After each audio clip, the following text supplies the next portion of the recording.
नमस्कार माझ्या बालमित्रांनो, कसे आहात तुम्ही? मजेत ना? मी आहे शालिनी हुबळीकर आणि माझ्या चॅनलमध्ये तुम्हा सर्वांचं खूप खूप स्वागत आहे. आज मी तुम्हाला शिकवणार आहे हिंदी मधील व्याकरणातील एक जो भाग आहे तो आहे संज्ञा. आता बघा, मराठीमध्ये आपण ह्याला ज्ञ म्हणतो बरं का, पण हिंदीमध्ये याला म्हणतात ज्ञ. तर उच्चारामधील फरक लक्षात घ्या. आपण मराठीमध्ये ह्याला म्हणतो संज्ञा आणि हिंदीमध्ये ह्याला आपण म्हणतो संज्ञा. ओके, तर आता संज्ञाचे विषय काय? पद. ओके, पद. आता स्पष्टता म्हणजे जिन शब्दों को वाक्य में प्रयोग किया जा सकता है उन्हें पद कहते हैं. आता खूप सोपी गोष्ट अशी आहे की ज्या शब्दांचा आपण वाक्यांमध्ये उपयोग करतो त्याला पद असं म्हणतात. ठीक आहे. इनके 5 प्रकार होते. हे जे पद आहेत या पदाचे किती प्रकार आहेत? तर 5 प्रकार आहेत. तर एक आहे संज्ञा, दुसरा आहे सर्वनाम, तिसरं आहे विशेषण, चौथा आहे क्रिया आणि पाचवं आहे अव्ययी. ओके, आणि हे जे आहे ना संज्ञा, ते हिंदीमध्ये माझं एक्सप्लेनेशन करून झालेलं आहे. ठीक आहे. तर मराठी माध्यमातील विद्यार्थ्यांसाठी हे मी मराठीमध्ये एक्सप्लेन करत आहे. ओके, तर नीचे दिए गए वाक्यों को पढ़ो. आता इथे खाली आपल्याला त्यांनी काही आता ह्याची उदाहरणं दिलेली आहेत आपल्याला. आधी हे पूर्ण करूया आपण. बबलू खाना खाने लगा. तर हे एक वाक्य बनवण्यासाठी आपण शब्दांचा उपयोग केलेला आहे. त्याला काय म्हणतात? पद म्हणतात. आताच आपण शिकलो की नाही. तर इस वाक्य में रेखांकित सभी शब्द पद है. रेखांकित म्हणजे अधोरेखित केलेले सगळे काय आहेत? ते पद आहेत. ठीक आहे. तर आता इथे खाली त्या लोकांनी आपल्याला दिलेले आहे नीचे दिए गए वाक्यों को पढ़ो. आता ह्याला इथे त्यांनी आपल्याला वाचायला सांगितलेलं आहे. तर मी थोडंसं झूम करते म्हणजे तुम्हाला सगळं अगदी स्पष्ट दिसेल. ठीक आहे. तर नीचे दिए गए वाक्यों को पढ़ो. एक, ऋत्विक एक गाव में रहता है. आता इथे बघा, अधोरेखित केलेले जे शब्द आहेत ते कोणते आहेत ते आपल्याला सांगायचं. आता अधोरेखित कशाखाली केलेले आहे? ऋत्विक. तर ऋत्विक कोण आहे? हा एक व्यक्ती आहे. ऋत्विक कोण आहे? एक व्यक्ती आहे, पर्सन आहे. ठीक आहे. त्याच्यानंतर पोटली पर परी का चित्र था.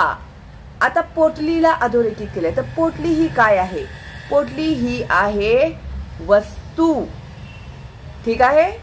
त्याच्यानंतर 3, मुझे शांति निकेतन जाना था. शांती निकेतन हे काय आहे? जागा आहे. शांती निकेतन हे काय आहे? स्थान आहे. तर शांती निकेतन काय आहे? स्थान आहे. 4, चिंकी चिड़िया का घोंसला पेड़ की शाखा पर था. आता चिडिया अधोरेखित केलेलं काय आहे? चिडिया. तर जे अधोरेखित केलंय तेच आपल्याला लक्षात ठेवायचे. ठीक आहे. तर चिडिया हे काय आहे? तर पक्षी आहे. त्यानंतर 5,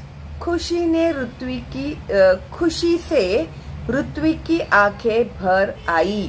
आता खुशी म्हणजे हे मुलीचं नाव नाही. खुशी म्हणजे आनंद. ठीक आहे. तर खुशी से ऋत्विक की आंखें भर आई. आनंदाने त्याचे डोळे भरून आले. ठीक आहे. तर हे काय झाले? भाव झाले. आनंद व्यक्त केला ना त्याने, तर ते व्यक्त करताना त्याच्या डोळ्यातून अश्रू हे त्याचे काय झालं? त्याच्या भावना झाल्या. तर ते काय झाले? भाव. ठीक आहे. तर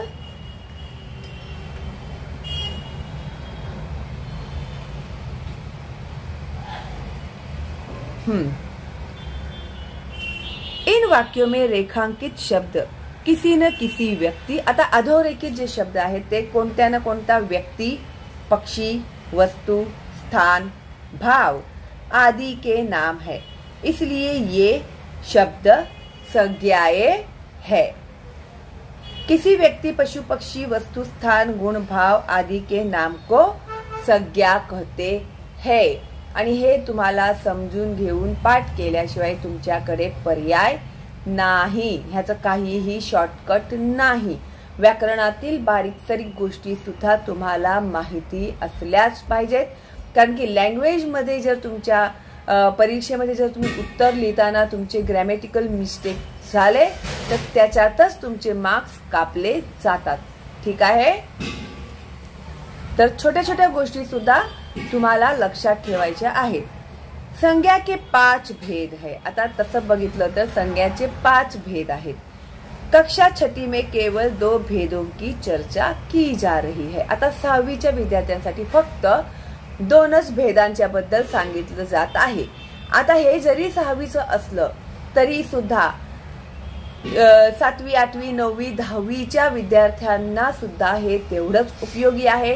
कारण की ग्रामर मधलं काहीही मुलांना समजत नाही. तर तुम्हाला ग्रामर तुमचा खूप वीक असेल ना, ते कोणत्याही स्टँडर्डमध्ये असू द्या. कधी कधी मुलं कमेंट करतात, आम्ही 9वीत आहोत, आम्हाला 6वीचं व्याकरण काय. तुम्ही 9वीत असा 10वीत असा, व्याकरण ते व्याकरणच आहे. उलट बरं आहे ना, तुमचं रिव्हिजन पण होईल. त्यामुळे व्हिडिओ मिस करू नका. ठीक आहे. आता जे 2 संज्ञा आहेत ते आपण बघणार आहोत. एक आहे जातीवाचक संज्ञा आणि दुसरं आहे व्यक्तिवाचक संज्ञा. ठीक आहे. आता सगळ्यात आधी आपण शिकूया जातीवाचक संज्ञा. आता याच्यामध्ये नीचे दिए गए वाक्यों को पढ़ो. ठीक आहे. तर 1, मनु बड़ा होशियार लड़का है. अधोरेखित काय केलं आहे? लड़का. त्याला हिंदीमध्ये रेखांकित म्हणतात आणि मराठी त्याला म्हणतो आपण अधोरेखित. इंग्लिशमध्ये म्हणतात अंडरलाइन केलेले. ठीक आहे. 2, बसंती हवा आम के पेड़ पर चढ़ी. पेड़ अधोरेखित केला आहे. 3, हमारे घर के सामने गोदावरी नदी बहती है. नदी अधोरेखित केलेलं आहे. 4, बाल भारती स्कूल में भी सब बबलू से. बाल भारती स्कूल में भी सब बबलू से परेशान थे. तर स्कूल ह्याला सुद्धा अधोरेखित केलेलं आहे. आता हे जे काही वाक्य आहेत तर ह्या वाक्यांमध्ये लड़का, पेड़, नदी, स्कूल आदि रेखांकित संज्ञाएं है, अधोरेखित केलेली संज्ञा आहेत. ये संज्ञाएं काय आहेत? तर व्यक्ति, वस्तु, स्थान आदि के पूरे वर्ग को सूचित करती है. तर ह्याच्या आधी आपण शिकलेले होते तेच सेम आता इथे जातीवाचक मध्ये दिलेलं आहे. जातीवाचक मध्ये काय आलं आहे? लड़का, पेड़, नदी, स्कूल. ही काय आहे? तर ही संज्ञाएं आहेत. ठीक आहे. आता हे जी संज्ञा आहेत ते काय आहेत? व्यक्ति, वस्तु, स्थान आदि के पूरे वर्ग को सूचित करते. त्या गटाला ते आपल्याला दाखवून देतं ह्याच्यामध्ये. तर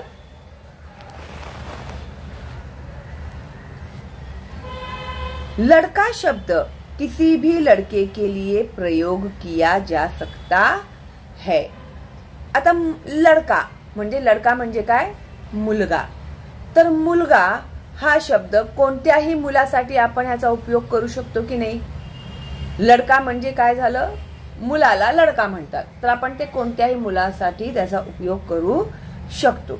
त्यानंतर 2, पेड़ शब्द प्रत्येक पेड़ के लिए प्रयोग किया जाता है.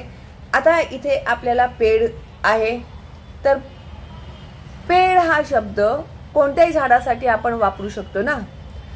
पीपल का पेड़, आम का पेड़, नारियल का पेड़. ठीक आहे. तर अशा प्रकारे. त्यानंतर नदी शब्द प्रयोग प्रत्येक नदी के लिए प्रयोग किया जाता है. नदी प्रत्येक नदीसाठी नदीच हा शब्दचा प्रयोग करतात ना. नदीच म्हणतात ना त्याला. हा. त्याच्यानंतर स्कूल शब्द प्रत्येक स्कूल के लिए प्रयोग किया जाता है. तर कोणतीही शाळा असू द्या त्याला स्कूलच म्हणतात. हो की नाही? शाळेला काय म्हणतात? तर स्कूलच म्हणतात. तर कोणतीही शाळा असली तरी त्याला काय म्हणतात? स्कूलच म्हणतात किंवा शाळाच म्हणतात. ठीक आहे. तर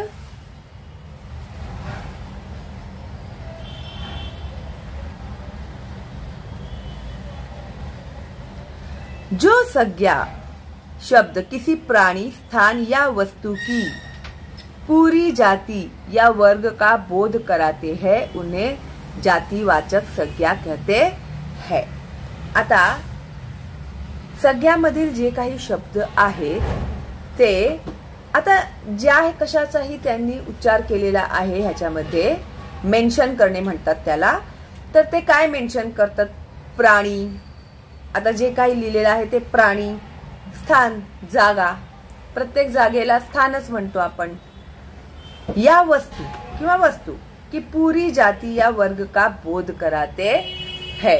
तर ह्या सगळ्या जाती आणि वर्गाचा ते आपल्याला माहिती करून देतात, त्यालाच आपण काय म्हणतो? जातिवाचक संज्ञा म्हणतो। ठीक आहे। तर पुढे जेव्हा आपण इथे बघा कुछ जातिवाचक संज्ञा उदाहरणे दिलेली आहेत ह्याच्यामध्ये ते समजून घ्या। आता मेला, मेला म्हणजे फेर असतो, जत्रा म्हणतो त्याला आपण, तर ते मेला। बस, बस म्हणजे आपल्याला समजलं, लगेच चित्र आलं बसचं डोळ्यासमोर, हा हे बस असं, तर कोणतंही असू द्या ते बस। बंदरगाह, बंदरगाह म्हणजे तिथे होड्या थांबतात मोठ्या मोठ्या, त्याला बंदरगाह म्हणतात। हे सगळं माझं शिकवून झालेलं आहे, सगळे धडे शिकवून झालेले आहेत, त्या खालील प्रश्नांची उत्तरं सुद्धा शिकवून झालेली आहेत। जर तुम्ही नवीन आहात माझ्या चॅनलवर तर पटकन सबस्क्राईब करा, बेल आयकॉन टॅप करा, कारण की आता पुढचे जे व्हिडिओ आहेत ते खूप महत्त्वाचे येणार आहेत। आणि प्रश्नपत्रिका कशा प्रकारची येईल परीक्षेमध्ये ते सुद्धा मी तुम्हाला सांगणार आहे। ठीक आहे। तर एकही व्हिडिओ मिस करू नका। उपहार म्हणजे बक्षीस, गाव कोणतंही गाव असू द्या, लड़का, परी, पुस्तक, राहगीर, चित्र, जोकर, बच्चा, बेटी, आदमी, देश, नदी, घर, कमरा, पंखा, कूलर, गौरैया, गुब्बारा, मोमबत्ती, मिठाई, खाना, जग, कुत्ता, लड़की, बाग आदि हे काय आहेत? जातिवाचक संज्ञा आहेत। ह्याच्यावरून आपल्याला वाक्यामधली कोणत्या जातीचा उपयोग केलेला आहे ते आपल्याला समजतं। ठीक आहे। तर ही काही त्याची उदाहरणं आहेत, ती बरोबर समजून घ्या। आता ह्याच्या पुढे आहे व्यक्तिवाचक संज्ञा। नीचे दिए गए वाक्यों को पढ़ो। 1. मनु बड़ा होशियार लड़का है। 2. बसंती हवा आम के पेड़ पर चढ़ी। बसंती हवा आम के पेड़ पर चढ़ी। 3. हमारे घर के सामने गोदावरी नदी बहती है। 4. बाल भारती स्कूल में भी सब बबलू से परेशान थे। इन सभी वाक्यों में रेखांकित शब्द व्यक्तिवाचक संज्ञाएं है, ज्याच्यामध्ये आपल्याला एखादा ठराविक व्यक्ती, वस्तू आणि स्थान यांचं नाव दिलेलं आहे त्याला व्यक्तिवाचक संज्ञा असे म्हणतात। तर आता बघा ह्याच्यामध्ये मनु एक विशेष लड़के का नाम है, एका मुलाचं नाव आहे। 2. आम एक विशेष पेड़ का नाम है, ते एक झाडाचं नाव आहे ना आम। 3. गोदावरी एक विशेष नदी का नाम है। 4. बाल भारती एक विशेष स्कूल का नाम है। इन वाक्यों में रेखांकित शब्द किसी न किसी विशेष व्यक्ती म्हणजे पर्टिक्युलरली मेन्शन केलेलं आहे त्याच्यामध्ये। ठीक आहे। की मनु हा लड़का आहे, आमचं पेड़ आहे, नदी कोणती आहे तर गोदावरीचीच आहे, शाळा कोणती मेन्शन केली त्यांनी बाल भारतीच मेन्शन केलेली आहे।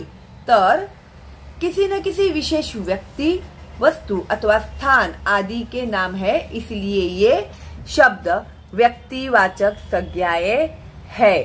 तर ठराविक नाव आपल्याला इथे मेन्शन केलेली आहेत। ठीक आहे। म्हणून ते काय झाले? व्यक्तिवाचक संज्ञा झाले। आणि जातिवाचक मध्ये त्यांनी फक्त काय दिलेलं आहे? नदी, नदी म्हणजे कोणतीही नदी असू शकते ती। पुस्तक, कोणतंही पुस्तक दिलेलं असू शकतं ते। ठीक आहे। तर मिठाई, कोणतीही मिठाई असू शकते ती, त्याच्यामध्ये मेन्शन केले आहे का ठराविक? बर्फी मिठाई मुझे बहुत पसंद है, जलेबी की मिठाई मुझे, असं काय मेन्शन केलेलं आहे का त्याच्यामध्ये? नाही. ठीक आहे.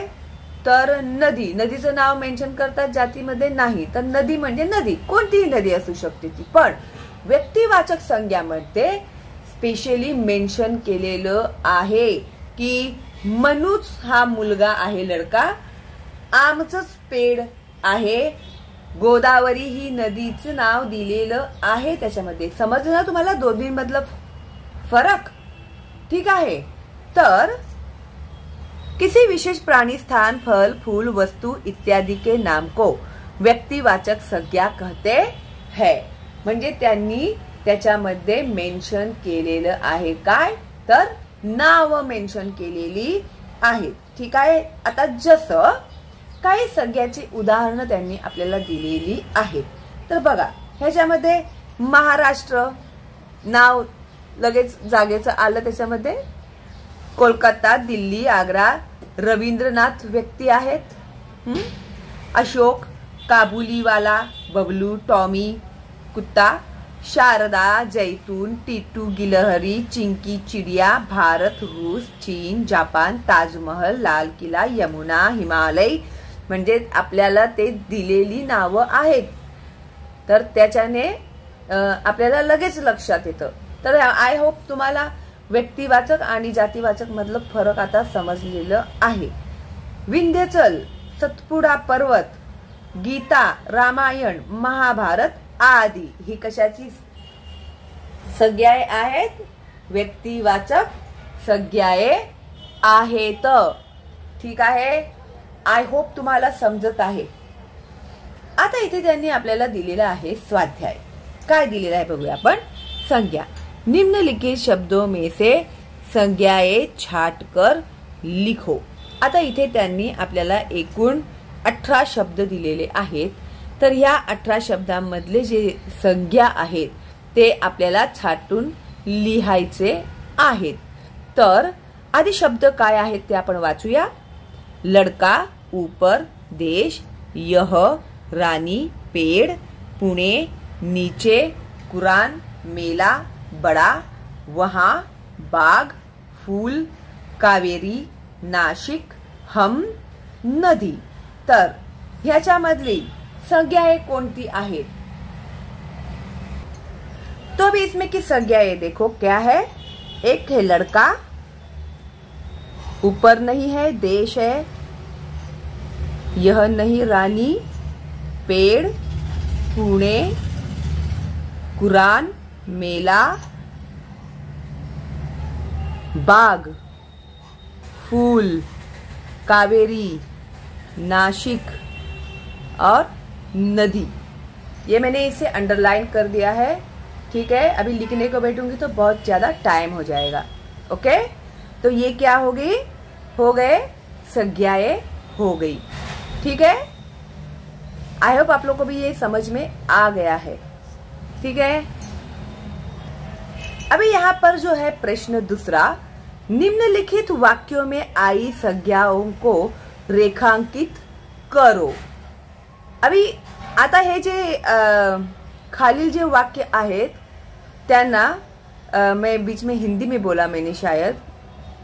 तो तर हे वाक्य काय आहेत? हे जे काही वाक्य दिलेली आहेत ह्याच्यामधले जे संज्ञा आहेत त्यांना आपल्याला अधोरेखित करायचं आहे. तर एक, लावारिस वस्तुओं को हाथ न लगाए. तर ह्याच्यामधली संज्ञा काय झाली? वस्तुओं. तो वस्तु ही काय झाली? संज्ञा. पानी में कचरा न डाले. तो कचरा ये क्या है? संज्ञा है. अपने सामान का ध्यान रखे. हवा और हरे खेत, हवा हरे खेत में पहुंची. तो हवा एंड खेत ये क्या है? संज्ञाएं है. मैं पुस्तकें खरीदना चाहता हूँ. सामने परी खड़ी थी. जोकर सबको हंसाता है. शाम को गुरुदेव से भेंट हुई. ठीक है. तो ये क्या है? सारी संज्ञाएं है। प्रश्न तीसरा, निम्नलिखित संज्ञा शब्दों के सामने उनके भेद लिखो। तो अभी यहाँ पर कुछ संज्ञाओं के नाम दिए हैं और यहाँ पर हमें उनके भेद लिखने हैं। ठीक है, तो सबसे पहला है नागपुर। तो नागपुर क्या हो गया? तो स्टार्टिंग में ही हम लोगों ने सीखा हुआ है। अभी तुम लोग को 6th स्टँडर्ड में सिर्फ दोनच संज्ञा दिलेल्या आहेत तुम्हाला, एक आहे जातीवाचक आणि एक व्यक्तिवाचक। तर हे जे आहेत दिलेली आपल्याला जे काही शब्द आहेत ते जातीवाचक आहेत का व्यक्तिवाचक आहेत ते आपल्याला लिहायचं आहे। ठीक आहे, आता हे जर लाईव्ह स्ट्रीम असतं तर तुम्ही उत्तर दिलं असतं मला, पण ठीक आहे आता आपण लाईव्ह स्ट्रीम मध्ये नाही आहोत कारण की नेटवर्कचा भरपूर इश्यू आहे पावसाळा असल्यामुळे। तर चला मग आपण घेऊया लिहायला। आता नागपूर, नागपूर हे काय आहे आपल्याला मेन्शन केलेलं आहे ना। नागपूर हे एका शहराचं नाव आपल्याला इथे दिलेलं आहे, आपल्याला लगेच कळलं ना ते काय झालं मग, हे व्यक्तिवाचक नाव झालं। नागपूर काय झालं तर नागपूर हे आहे व्यक्तिवाचक। आणि पुस्तक कोणतंही असू शकतं ना ते, तर त्यांनी आपल्याला मेन्शन नाही केलं आहे की ते ठराविकच पुस्तक आहे, मग ते कोणतं झालं तर जातीवाचक।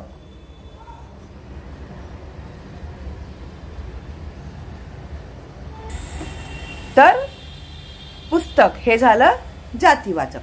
सूरज इथे नाव मेन्शन केलेलं आहे त्यामुळे हे आहे व्यक्तिवाचक।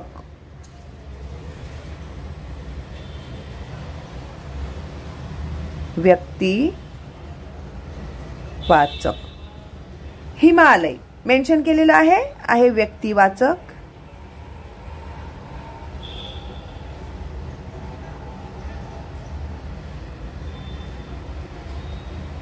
त्यानंतर बायबल मेन्शन केलेलं आहे ना। बायबल ख्रिश्चन लोकांचं पवित्र ग्रंथ, जसं आपल्या लोकांचे गीता पवित्र ग्रंथ आहे, मुस्लिम लोकांचं कुराण हे पवित्र ग्रंथ आहे, त्याच प्रकारे ख्रिश्चन लोकांचं बायबल हे पवित्र ग्रंथ आहे। तर बायबल दिलेलं आहे इथे, तर ते झालं जातीवाचक। कधीही लिहिल्यानंतर वरती ओळ आखायला अजिबात सुस्ती करायची नाही। आतापासूनच ती सवय ठेवा, नाहीतर 10वी मध्ये असं तुम्ही लिहिलेलं चालणार नाही। ठीक आहे, तर आतापासूनच जे नियम आहेत ना लिहिण्याचे वगैरे ते तुम्ही पाळलेच पाहिजेत, नाहीतर परीक्षेमध्ये तुमच्या मार्कावर त्याचा परिणाम होतो। आणि काही मुलं काय करतात, असं लिहून घेतात मग शेवटी बसून लाईनी मारतात वरती। नाही, लिहितानाच लाईन मारायची सवय ठेवा। ठीक आहे, त्यानंतर फूल कोणतंही फूल असू शकतं। तर हे झालं, अरे हे चुकलं माझं, बायबल इथे व्यक्तिवाचक येणार।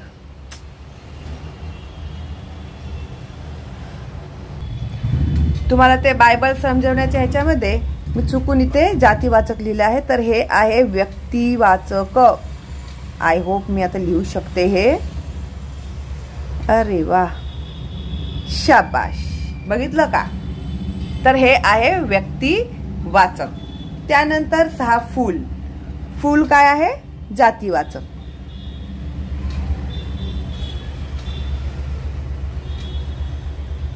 ठीक आहे, त्याच्यानंतर संत्रा हे फळ आहे पण नाव मेन्शन केलं आहे तर ते आहे व्यक्तिवाचक।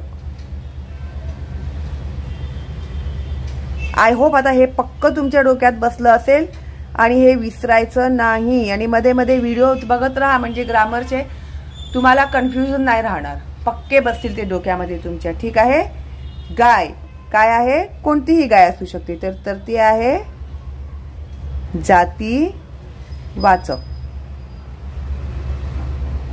त्याच्यानंतर इथे दिलेलं आहे पर्वत, तर ते कोणतंही पर्वत असू शकतं, तर ते आहे जातीवाचक।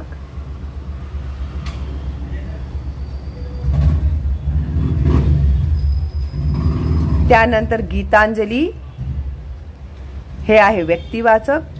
हा एक ग्रंथ आहे जो लिहिला होता, if I am not wrong, Rabindranath Tagore यांनी.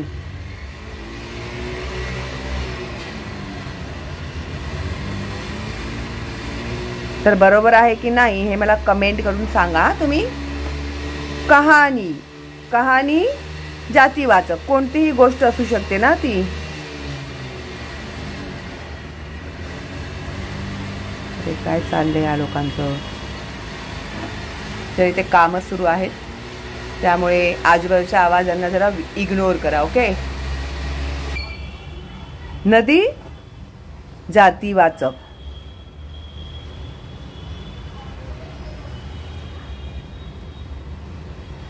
कमरा जातीवाचक. थोडंसं लिहायला मला डिफिकल्ट जाते. जातीवाचक. शीला हे काय झालं, व्यक्तिवाचक झालं.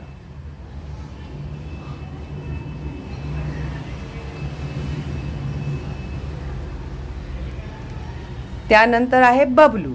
बबलू काय झालं, बरोबर. आता समजलं तुम्हाला, हो की नाही. व्यक्तिवाचक. त्यानंतर घर कोणतं आहे सांगा बघू. शाबाश, जातीवाचक.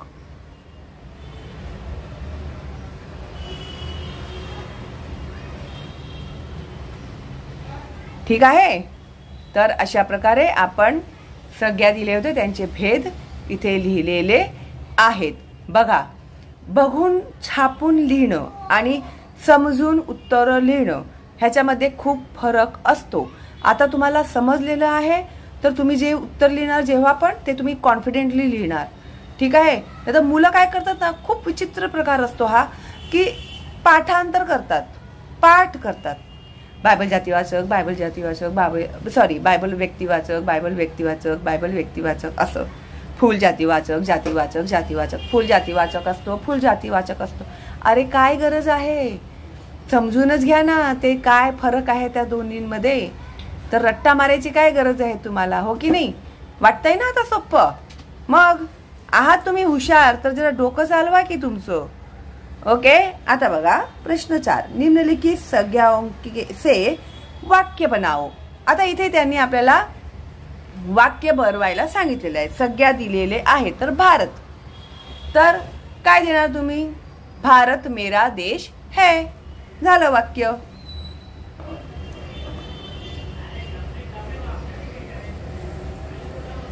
भारत मेरा प्रिय घाला. प्रिय देश है. झालं वाक्य. काहीतरी कठीण आहे याच्यामध्ये नाही ना. मग आता घर. आता काय घर वरती वाक्य बनवणार तुम्ही. सोपं वाक्य बनवायचं. मेरा घर बहुत बड़ा है. लिहा. मेरा घर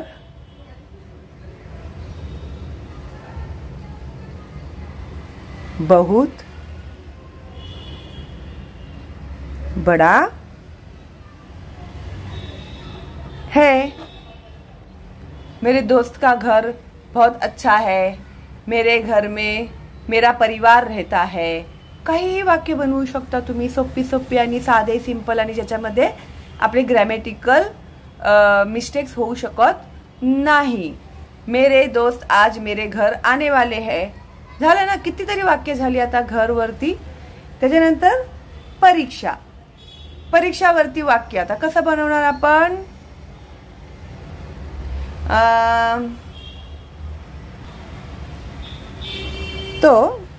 तर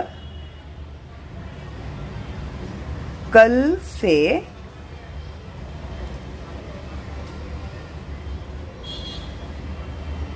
परीक्षा शुरू होगी. आज मेरे भाई की हिंदी की परीक्षा है. कल हमारे स्कूल में हिंदी की परीक्षा है. असं काहीही वाक्य तुम्ही आपल्या मनाने बनवू शकता. त्याच्यानंतर गंगा. गंगा गंगा एक पवित्र नदी है. गंगा एक पवित्र नदी है. हां, त्याच्यानंतर पुस्तक. तर पुस्तक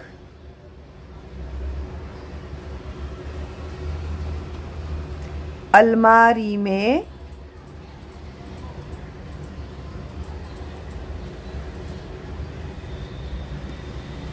रखी है. पुस्तक अलमारी में रखी है. मेरे बैग में बहुत पुस्तक है. बहुत पुस्तकें है. पुस्तक पढ़ना मुझे बहुत पसंद है. तर अशा प्रकारचे वाक्य तुम्ही तुमच्या मनाने बनवून लिहू शकता. तर कशा प्रकारे वाक्य बनवायचे तेही आता मी तुम्हाला शिकवलेलं आहे. आणि परीक्षेच्या दृष्टीने व्याकरण खूपच महत्त्वाचं आहे. व्याकरण समजलं तरच तुम्हाला मार्क्स भेटतील, नाहीतर तुमचे खूप ग्रॅमॅटिकल मिस्टेक्स मध्ये तुमचे मार्क्स कापले जातात. ठीक आहे, त्यामुळे व्याकरण समजून घेण्याचा आधी प्रयत्न करा. आणि मी अतिशय सोप्या भाषेमध्ये तुम्हाला शिकवते. तर आणि मोफत आहे माझे शिक्षण. तर प्लीज फॉरवर्ड करा तुमच्या मित्रमैत्रिणींना, नातेवाईकांना, जेणेकरून त्या मुलांचा फायदा होईल.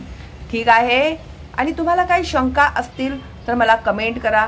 काही शंका नाहीत तर एक थँक्स तर तुम्ही मला लिहू शकता, हो की नाही. आणि तुम्ही कुठून माझा व्हिडिओ बघत आहात ते जरा मला सांगितलं ना तर मलाही कळेल ना की कुठून कुठून माझे विद्यार्थी माझे व्हिडिओज बघतात. ठीक आहे. आणि तुमचं सुंदरवालं जे नाव आहे ना तुमच्या मम्मी पप्पांनी ठेवलेलं आहे खूप प्रेमाने, तर तुमचं नावही मला सांगा. ठीक आहे. चला मग भेटूया लवकरच पुढच्या व्हिडिओमध्ये. तोपर्यंत ऑल दी बेस्ट तुम्हाला आणि बाय बाय.